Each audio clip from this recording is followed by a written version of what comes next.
Busy week for the presidential campaign announcements. 2 days in a row now. This time it will be Florida Governor Ron DeSantis kicking off his candidacy later today. I'm Harris Faulkner. You are in the Faulkner Focus. The governor, now in his second term, is trying to whip up excitement and bump former President Donald Trump as the top contender in the GOP primary. His wife, Casey DeSantis, put out this patriotic preview. Is it worth the fight?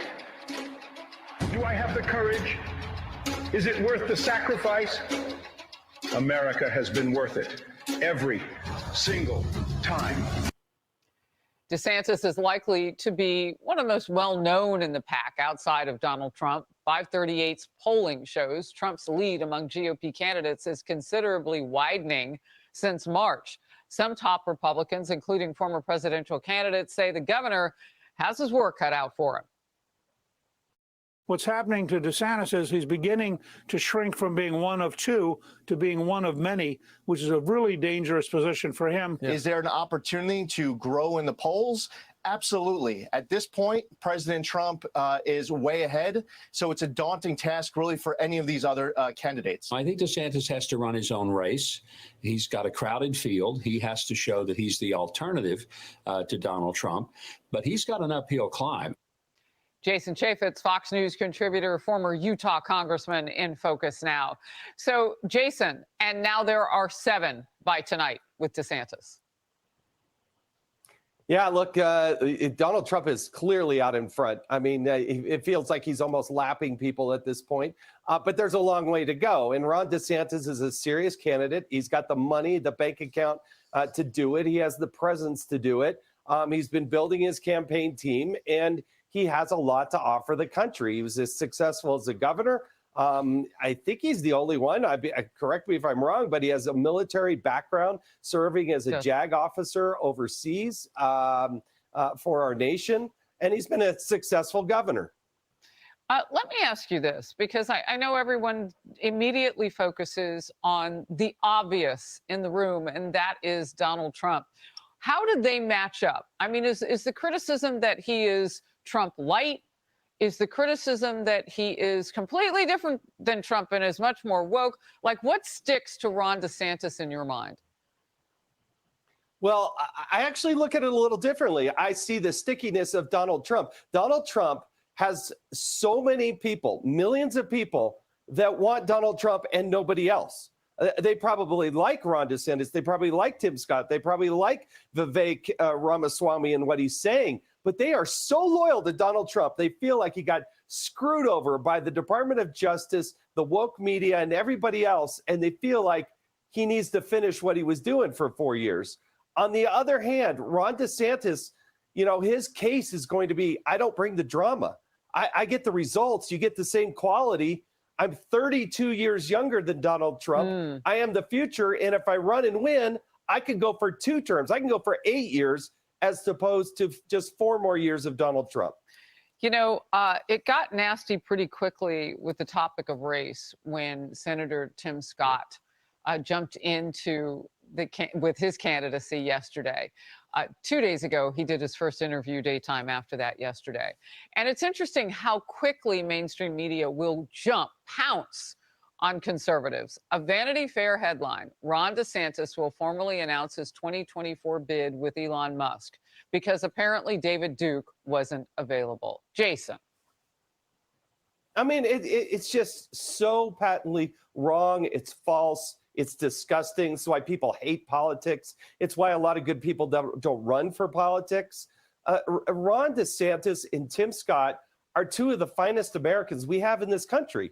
They have amazing stories, beautiful, wonderful families. It's just, you know, the story of Tim Scott rising up and his connection to his mom and everything that he's gone through. Ron DeSantis serving his nation, being a successful governor, successful congressman.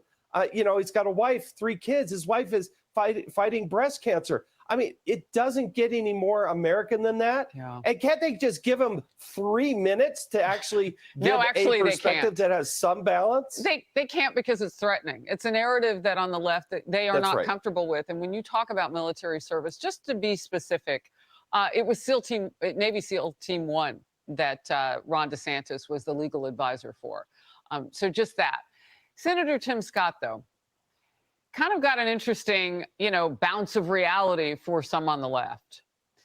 He also announced, as I said, his bid for the White House. That was on Monday. Co-host of The View, Joy Behar, reacted this way. He's one of these guys who, he's like Clarence Thomas, Black Republican who believes in pulling yourself by your bootstraps, rather than, to me, understanding the systemic racism that African Americans face in this country and other minorities. He doesn't get it, neither does Clarence. Right. And that's why they're Republicans. But she knows what it's like to be Black in America or any place else. Yeah, she I mean, I she's know that there have been accusations of blackface. I don't know if it ever happened with her. I didn't see it, but those accusations are there. That doesn't count.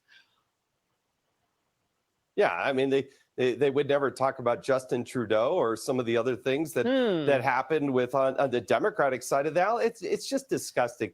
These people are viable. There's a reason why the Republicans are so strong. And you know what? The reason they go after Tim Scott and they go after Ron DeSantis is because they are a threat. They're a threat to the very narrative that they have tried to perpetuate on the American people. And Ron DeSantis went in and he won his last race by 19 percentage points after barely squeaking by the first term. The people of Florida really like what's going on with Ron DeSantis as their governor. So do the people of California, because they keep moving there.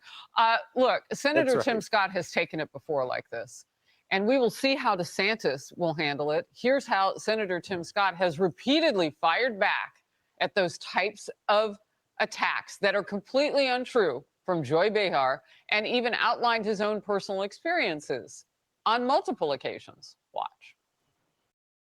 Typically, when you've been here for a couple of years, the law enforcement officers get to know your face. Just last year, after being here for 5 years on the Capitol, and the officer looked at me with a little attitude and said, "The pen, I know.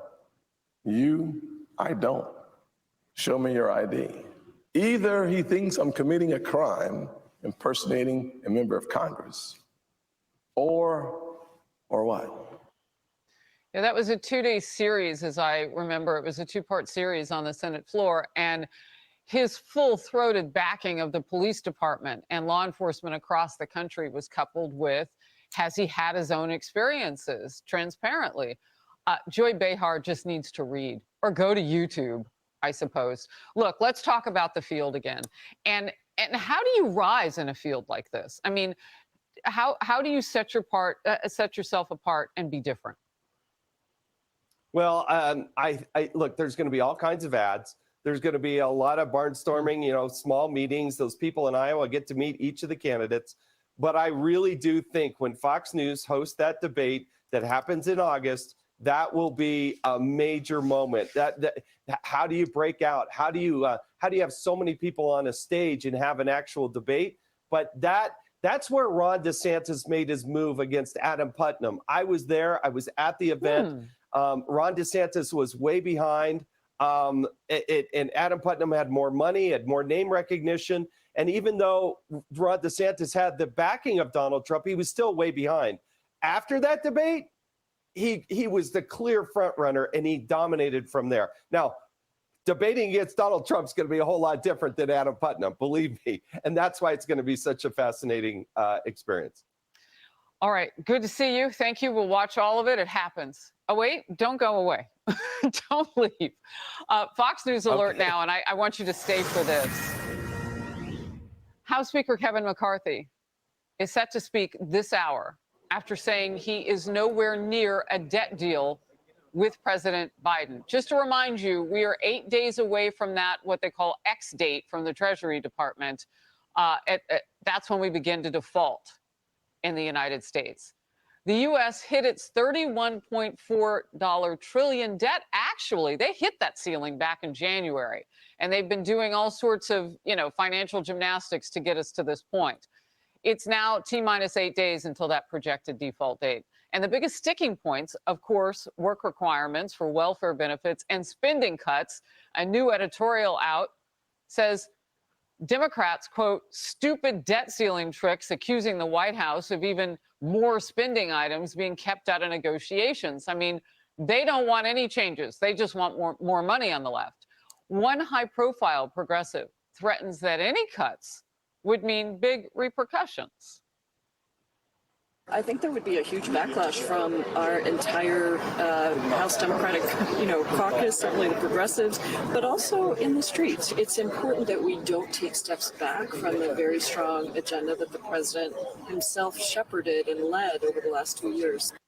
A new poll finds a majority disagree. 60% of Americans say Congress should only raise the debt ceiling if it also cuts spending. White House correspondent Jackie Heinrich now is live with more. Jackie.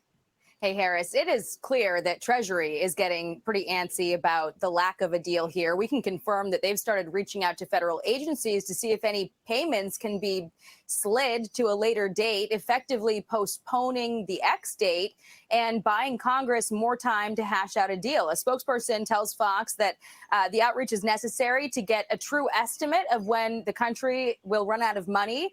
Meantime, McCarthy on Capitol Hill trying to stay optimistic, but not sounding all that great.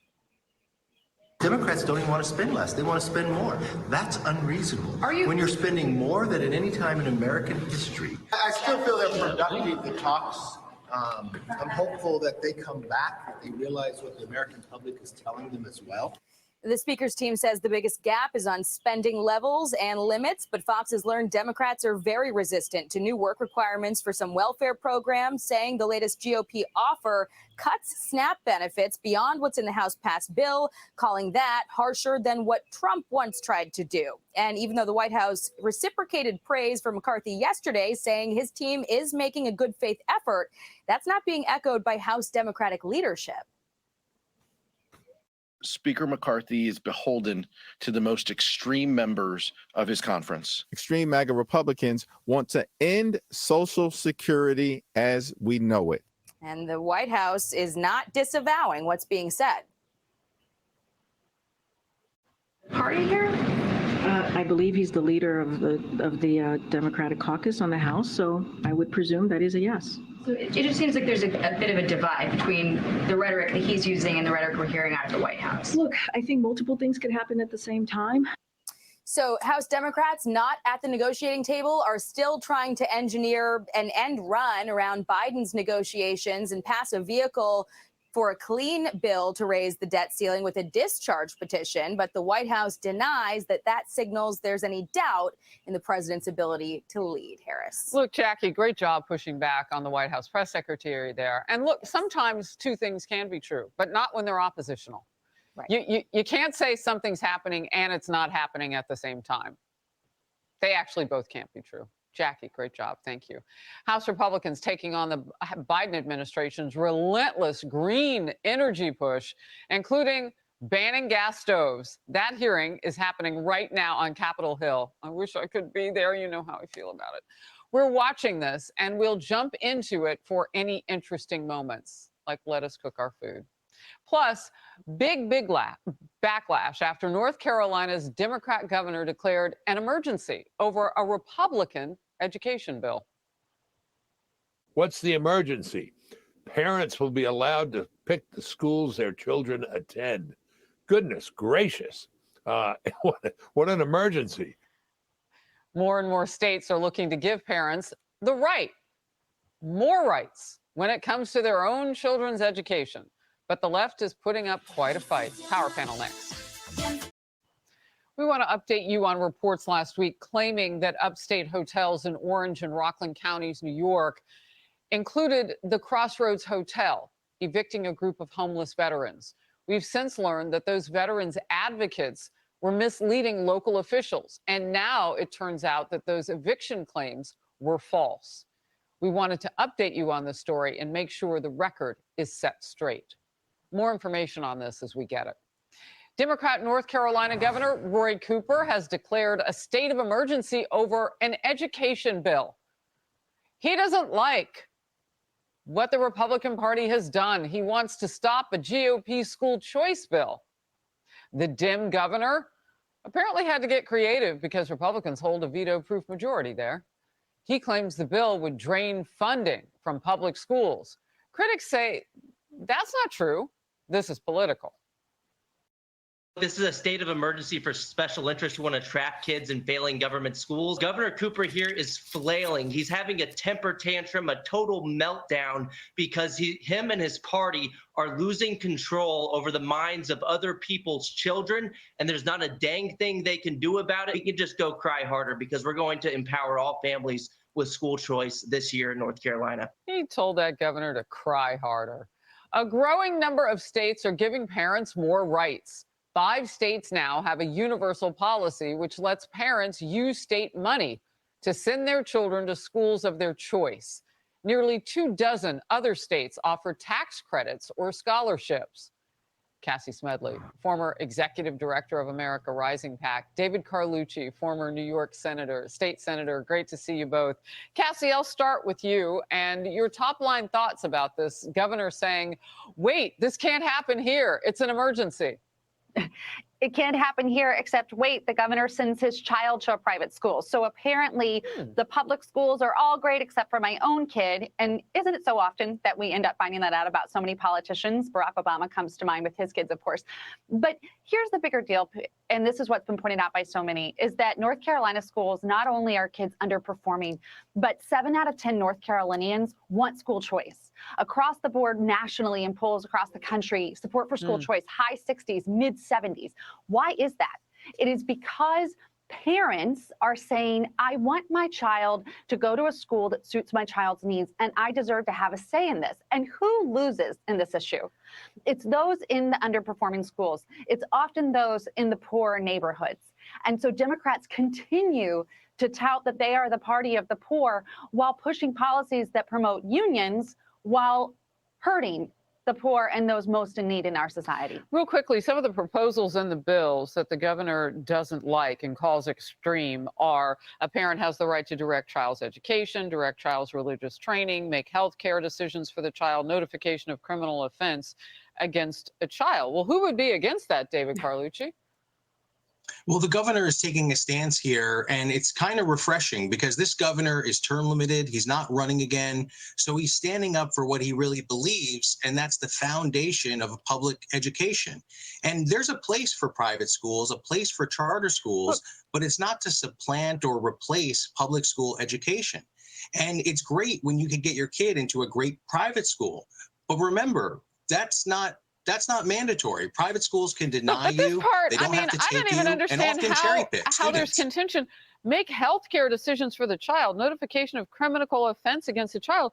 I mean, that's not political. That's parenting. That actually technically is our job. All right, we'll move when forward. You see the governor's statement, he put out a statement, he spoke to the camera, and he said that what he's worried about is the degrading of public school education. But you heard what I said. There's no way that making health decisions for your child going to school in public school is going to degrade anything. Let's move forward. Right now, Republicans are calling out the president's green energy agenda. The House Oversight Committee is holding a hearing at this hour on the push to ban gas stoves. You know, I'm thirsty to be there. They say those regulations take away consumers' choices. GOP lawmakers say it puts a huge burden on average Americans. Let's watch together. Since Joe Biden took office, he made clear from day one that he was on a mission to abolish fossil fuels. What is more American than a gas stove? And not just gas stoves. It's also targeting dishwashers, refrigerators, water heaters, furnaces, and even air conditioners. So while Americans suffer under the weight of inflation that has not let up, it wasn't transitory, the Biden administration is trying to make Americans' lives even more expensive. What's more American than cooking your food the way you want to? Apparently, though, here in New York, I don't know if the left checked. 39% support this. 53% oppose this. I'll go in reverse order since you were a state senator. David Carlucci, how are you going to sell it? Well, I think this has been misguided, misunderstood. Biden has made it clear he's not looking to ban gas stoves. What the Department of Energy is simply doing is trying to upgrade other places standards. And the standards are that we should try to do what we can to make manufacturers step into the 21st century and have more induction stoves, more electric appliances. The Inflation Reduction Act even puts in up to an $800 rebate if you buy an electric stove. Yeah. But I think this has been misguided. They're more It's expensive. about You'll need that how do we rebate. bridge to the next generation of reusable energy? I'm thinking of restaurants and other small businesses that maybe, because when you phase things out, then you can't even fix what you have. This forces everybody to capitulate to somebody else's vision for how we ought to cook, Cassie. Absolutely. And let the free market decide. People and industry will keep up with what the people want. And clearly, as that poll showed, the people don't want it. But this is about the government trying to have more control of our lives. Just like we talked about in the last topic with the governor putting unions first over children and families. This is about the government putting their special interest groups those groups' interests over that of the American people. It's just a slippery slope to get more of a stronghold over our lives. That's the big picture here. Big talk about ventilation. And restaurants are mandated to have ventilation. So crack a window, do those sorts of things. We don't see this scientifically being a problem right now. That's it. I mean, if it were, we would know because people eat every single day. Good to see you both. Thank you. A second whistleblower coming forward now about how the Department of Justice is handling Hunter Biden's criminal investigation. Also, accusations of retaliation by the IRS. We all fear them. Plus, Democrats still arguing that there's no crisis at the border. Republicans have spent the last few weeks fear-mongering over the end of Title 42. 2 million of these illegal aliens have been released into American communities. That is not a secure border. That is not a closed border. New York City is about to become a tent city. Yeah, keep talking. Even the governor said that. Republicans are not standing down on the fight, while border communities are just overwhelmed. House Judiciary Committee Chairman Jim Jordan in Focus next. Breaking news this hour, and we don't know the totality of the House Speaker's comments. Kevin McCarthy set to speak at any time now. This, however, is ahead of that debt default deadline, June 1st, that you saw Jackie Heinrich reporting on. We've been talking about it. It didn't have to come to this. McCarthy went to the president shortly after he was made speaker. He said 97 days it took President Biden to even approach the topic of the debt ceiling, what this nation owes, and keep us from the brink of default. This is on the Democrats now, because you had a Democrat president who sat back wherever he was away from this topic, while the Republicans leaned in. McCarthy doing something that critics said might not be able to be done. You might not get everybody in your party together. Well, he didn't get everybody, but he got enough. And they passed a bill, and now it sits. The president, and Republicans and the people that he has delegated to come to the table with Republicans. The president is saying we don't like spending cuts, we don't want work requirements for benefits, so on and so forth. When the House Speaker steps up, we will take that live, and that could be at any moment. So we'll just boom, get there. A second IRS whistleblower has come forward now. He sent documents to Congress and says they show the IRS purged the entire investigative team into Hunter Biden's tax fraud and related crimes. The new whistleblower also says the IRS kicked him out without explanation last week. The agency denies the claim, saying the IRS is deeply committed to protecting the role of whistleblowers, and there are robust processes and procedures in place to protect them. We take any issue involving whistleblowers seriously. Congresswoman Nancy Mace encouraging others, come forward, talk.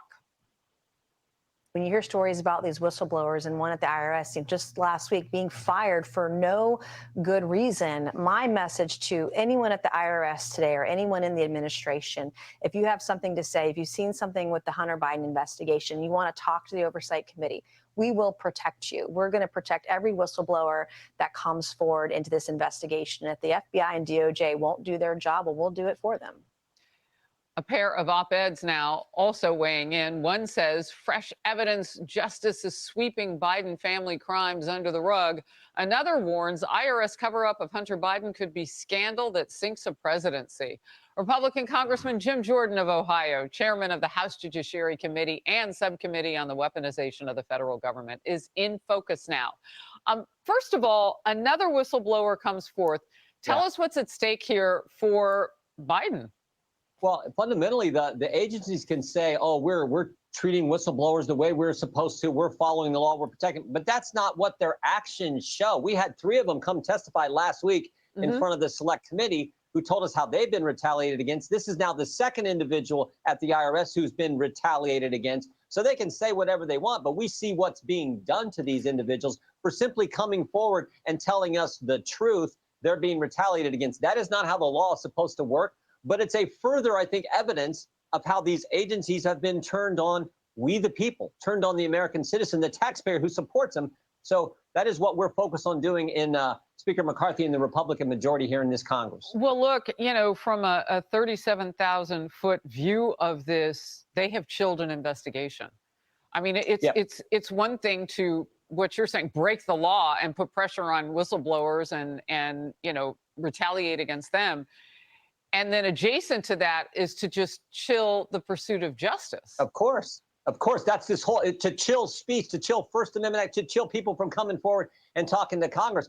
What they did to Garrett O'Boyle, Stephen Friend, Marcus Allen, what they're now doing to these folks at the IRS for simply coming forward and telling us the truth is not how it's supposed to work. But I think there are so many good agents, good people in our federal agencies. I think they're going to still come forward and tell us the truth. I mean, we would not know about we wouldn't know about the school board issue. We wouldn't know about them radical traditional Catholic, this memorandum that was going after. We wouldn't know about these things, but for courageous, brave whistleblowers who came forward, and now they're being retaliated against. But we're going to do everything we can to protect them, as Congresswoman Mays said in your clip. Yeah, I mean, I had forgotten, just didn't have present in mind how many times this is happening now, where, talking about putting undercover FBI agents inside certain Christian churches. I mean, it's anti-American, illegal, but surreptitious, as you say. We need people to speak and to feel protected. Snitches inside the parish, inside the church. They were looking to do that. And the way they define radical traditional Catholic, when you look at that memorandum, was if you're a pro-life Catholic, they defined you as extremist. For goodness, that is crazy. I mean, and that was signed off on by a lawyer. The chief division counsel at the Richmond field office signed off on that memorandum. That is scary. Supposedly they had a course in law school on the Constitution and the First Amendment, but they signed off on that memo. That's what's so alarming. Chairman Jim Jordan in Focus today. So glad to have you. Thank you. We are now going to get to another breaking news story this hour. This is the rally in support of Daniel Penny in New York City. Speaking right now, a local county executive from Nassau, Bruce Blakeman. Let's watch.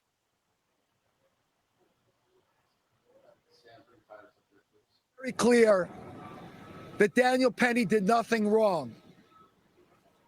So I'm here today to lend my support because of my concern for the tens of thousands of Nassau County residents who come into Manhattan every day.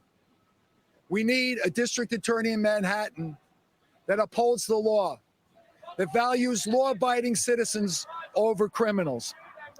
With that, we'd like to hear now from City Council member Vicky Palladino. Vicky? Thank you. Thank you.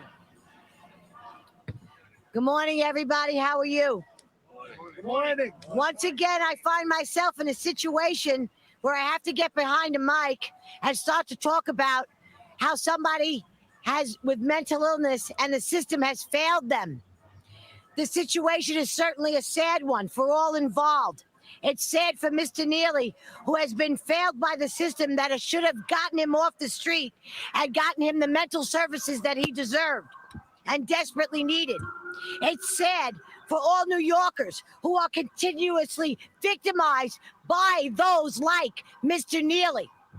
It's sad for Mr. Penny, who took the action to protect the people who were threatened on the train that day. Mr. Penny served our country. His instincts were to protect and defend. Those instincts carried over onto the subway that day when he took action while others stood back and took out their phones and recorded the event. Mind you, the people that had assisted Mr. Penny were made up of many different races. I stand with Mr. Penny. He does not deserve how he is being treated. This certainly it was clearly self-defense and defense of the people that were threatened that day on that subway. I pray that Mr. Penny receives a fair trial in a borough of Manhattan where we have an over-politicized DA, Alvin Bragg, who puts criminals over law-abiding citizens each and every day. The system failed Neely, and the system better not fail Penny. He better get the trial, the free trial he deserves. I stand with my veterans. I serve on the veterans committee. And this is what it's all about. Fair and equal all the way around. Neely gets the help he should have gotten, and Penny gets the trial that he shouldn't even be prosecuted for.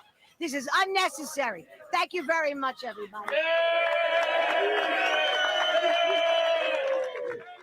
And you see it there. Tyrus is with me for this breaking news. That was Vicky Palladino, New York City Council. She says she serves on the Veterans Committee. You see all of the military veterans around. Daniel Penny getting this, Tyrus, this sort of support. And if you could widen the shot, we don't have control of it from here, you would see that there's a counter protest going on behind saying justice for Jordan. And you heard Vicky Palladino talking about Jordan Neely and saying, look, he was let down by the system, but you see people like that every day. Somebody's got to protect the citizens from those people. That's what she said. Tyrus, your thoughts? Well, first of all, that was an eloquent speech. I thought she captured what a lot of people are feeling. The ugliness about this is that race has absolutely nothing to do with this. And it's the only reason why this is becoming such a big thing. And that's what's so frustrating for me. The people who are protesting him, because if this man was any other shade of color, we wouldn't be having this conversation. And that's what's the upsetting thing about it is that because he's white and he was stopping he was saving people's lives in there potentially, and we're only having this conversation. And shame on the media. The first question he's asked when he does his interview, are you a white supremacist? Yeah. I mean, that's just and that's what it all comes down to. It has nothing to do with anything else. And all these groups, they love to exploit us. They're fighting for us, but they're not. They're fighting for themselves, and they're using this to exploit and get on TV and make money and get donations, and it's pathetic. Fighting for us in quotes. Yeah. All right, we're going to pull from this. So glad we got to dip in. Now let's go to the House Speaker, Kevin McCarthy, talking on the debt talks. The president's lead. I went down to meet with the president right after becoming speaker, as you all know, on February 1st. I said, let's sit down. Let's work together. The Democrats, they could have lifted the debt ceiling prior to me becoming speaker. They knew the outcome of the election already. They knew we were taking power. They passed an omnibus bill, but they decided not to do the rising of the debt ceiling, even though they thought people should just raise it cleanly. Speaking with the president, I told him two things. We'll not raise taxes. Why? Because we got more revenue coming in to our coffers at any time in American history. The problem is the Democrats had been in power and they increased the amount of spending to the highest level we've ever had at any time in American history, especially to GDP. And now we have the highest debt at any time to American history. So I just think it's common sense, it's reasonable, and it's rational that we spend less next year than we spend this year. Every household would do this. We have money that sits out there, COVID, that's been appropriated that hasn't been used. We now know the damage that the Democrats have done in the majority when they spent that extra $6 trillion. It brought us inflation, harming every single family, made us more dependent upon China. It created 3 of the largest 4 bank failures in American history in the last couple months. We cannot continue down this path. But the president waited 97 days, not even to talk to me. He could have spoken to me and said we were wrong on other angles, but he didn't. And now we're 8 days away from Biden having to default. I don't want that to happen. That's why the Republicans in the House in April lifted the debt ceiling with common sense, sensible things. They're pulling the COVID money back, work requirements. They let people go back to work, help our supply chain, make us less dependent on China. And more importantly, people working, then they're paying into Social Security and Medicare, making those 2 entities stronger. And then making us stronger in our energy field where we're cutting the red tape, where we could build things in America again, putting people back to work. That's reasonable, that's rational. But it sits in the Senate. But if the president waits too long, he can always take that up. You said Yes. finish the negotiations. Has there been appreciable progress over the last? Look, there's differences. We know where it's at. You have to spend less than you spent last year. That's not that difficult to do.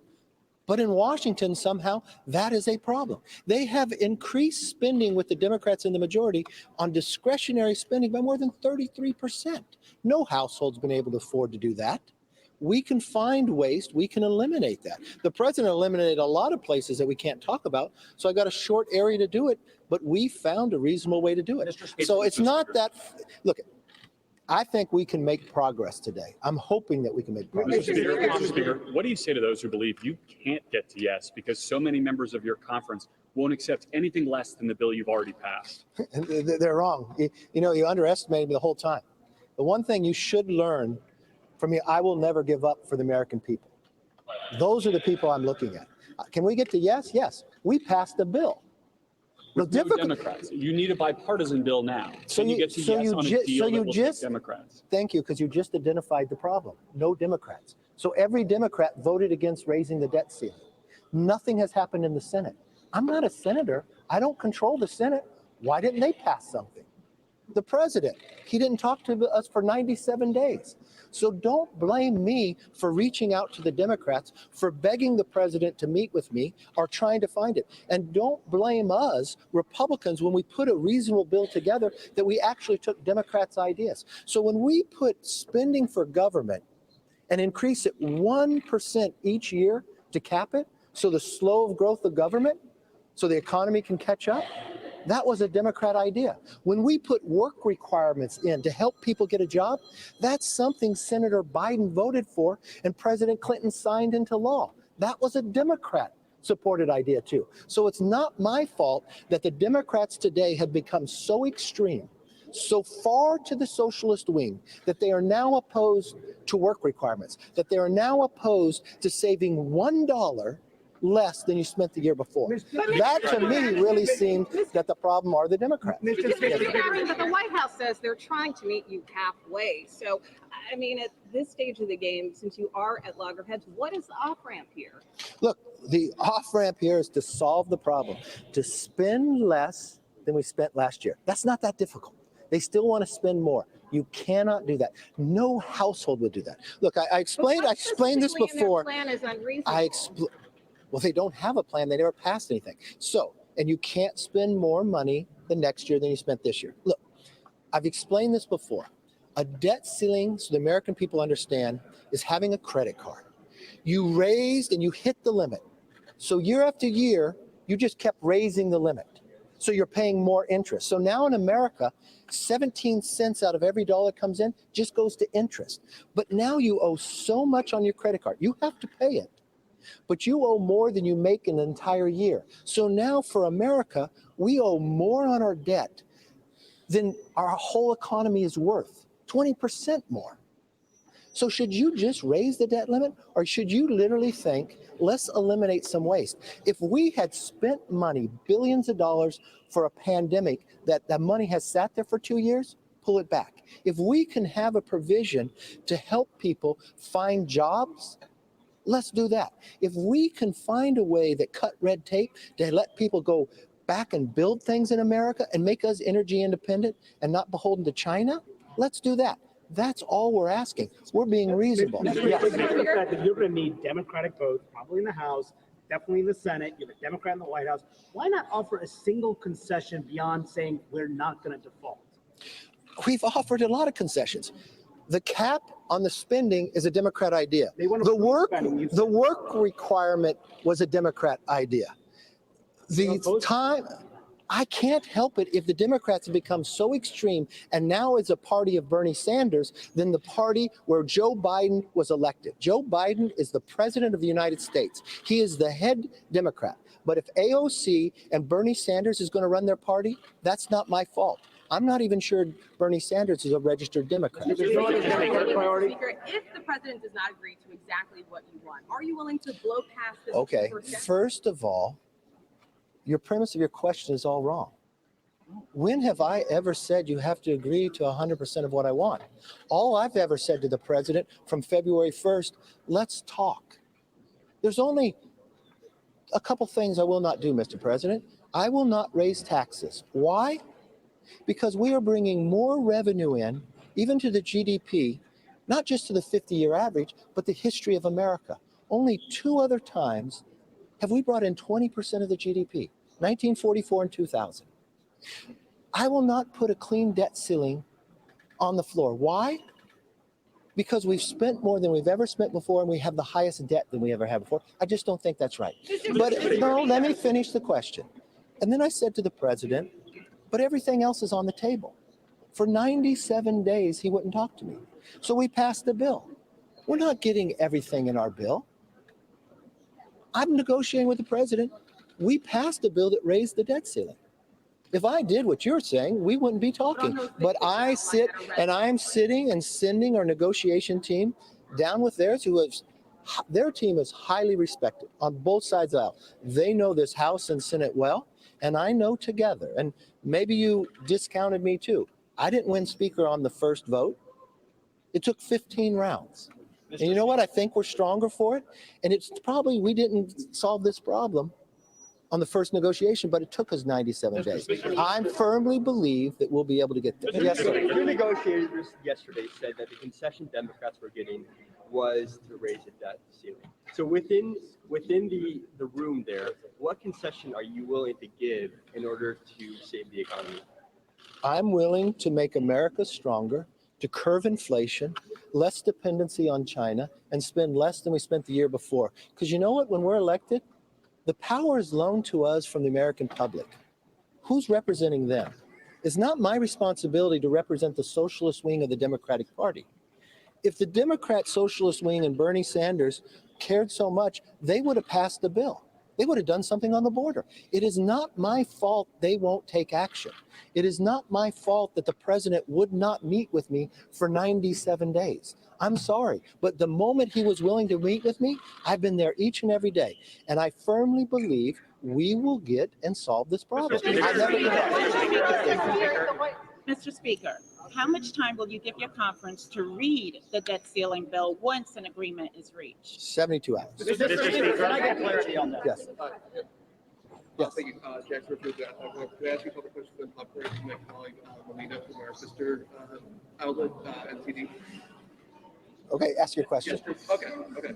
So, are you afraid that voters will blame Republicans for this crisis and any possible default, and what gives you hope that a deal can still be reached? Well, first of all, I don't think there'll be a default, and I don't see how you would blame Republicans. If there's any blame Republicans have, we're the only ones who acted. So if the American public didn't want if they get rewarded for not taking an action and ignoring a problem, the Democrats are going to win that award every day. They did that with Title 42 on the border. They've done that with inflation. They lied to us and told us it was transitory. They did that with the debt ceiling. They told us we shouldn't talk. So I'm sorry. If you want to blame Republicans for solving problems, we'll take that blame. Yes, ma'am. Yes. Will you blame progressives then if we default?